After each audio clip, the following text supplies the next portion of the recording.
कहानी का नाम है जिंदगी की कीमत। एक बार की बात है, गौतम बुद्ध अपने शिष्यों को जिंदगी से जुड़ी अच्छी बुरी चीजों का ज्ञान दे रहे थे। सभी शिष्य उनकी बातों को बहुत ध्यान से सुन रहे थे। उन सभी में एक शिष्य ऐसा था जिसे प्रश्न पूछने की आदत थी। वो उठकर गौतम बुद्ध के पास गया और उनसे बोला, आप हमें ज़िंदगी के बारे में जो कुछ सिखा रहे हैं उस सब का क्या फ़ायदा, क्योंकि हम में से बहुत से बच्चों को ये भी नहीं पता कि जीवन का मूल्य क्या है और ये जीवन हमारे लिए कितना कीमती है। पहले आप हमें ये बताइए कि इस जीवन का मूल्य क्या है। अपने शिष्य की बात सुनकर गौतम बुद्ध अपने कक्ष में गए और एक चमकता हुआ पत्थर का टुकड़ा ले आए। वो टुकड़ा उन्होंने अपने शिष्य को दिया और बोले, मैं तुम्हें इस जीवन का मूल्य तब बताऊंगा जब तुम इस पत्थर का सही मूल्य पता लगा कर आओगे। साथ ही ये ध्यान रखना कि तुम्हें ये पत्थर का टुकड़ा किसी को बेचना नहीं है। गौतम बुद्ध की बात मानकर वो शिष्य बाजार की तरफ चला गया। बाजार में सबसे पहले उसकी नज़र एक फल बेचने वाले पर पड़ी और उसने वो पत्थर उस फल वाले को दिखाया और बोला, इस पत्थर के बदले आप मुझे कितने फल देना चाहेंगे। फल वाला बोला, ये पत्थर कुछ खास तो नहीं है, लेकिन फिर भी इसके बदले मैं तुम्हें 10 केले दे सकता हूँ। वो शिष्य उस पत्थर को लेकर आगे चला गया। फिर उसे एक सब्जी वाला मिला। शिष्य ने उस सब्जी वाले से उस पत्थर की कीमत पूछी। सब्जी वाले ने उस पत्थर को ध्यान से देखा और बोला, इस पत्थर की कीमत के बदले मैं तुम्हें ज़्यादा से ज़्यादा एक बोरी भर कर सब्जियां दे सकता हूँ। इसके बाद वो शिष्य उस पत्थर को लेकर एक सोने के व्यापारी के पास पहुँचा।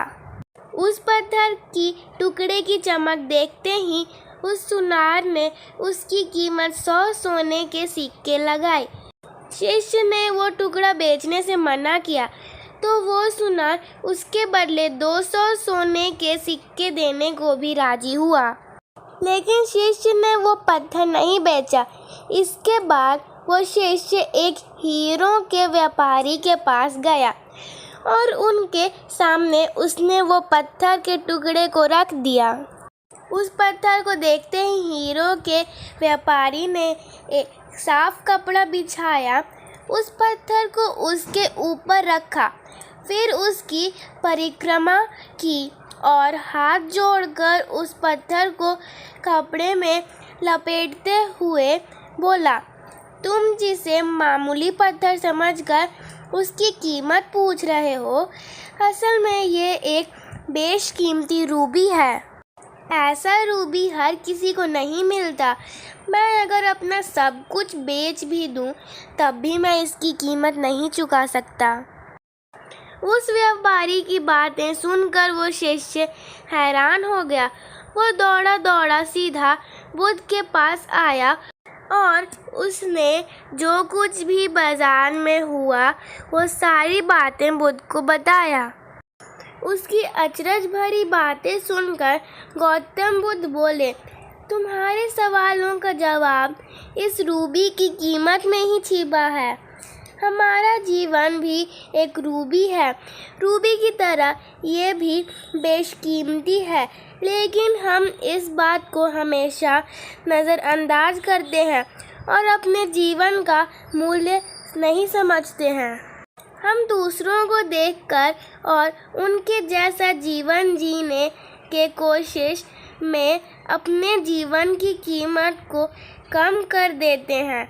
हम ये सोचते हैं कि हमारी ज़िंदगी की कीमत वही है जो दूसरे हमें बताते हैं, लेकिन ये बात हमेशा ध्यान रखना कि सामने वाला अपनी हासियत, बुद्धि और अपनी समझ के हिसाब से तुम्हारी कीमत लगाता है।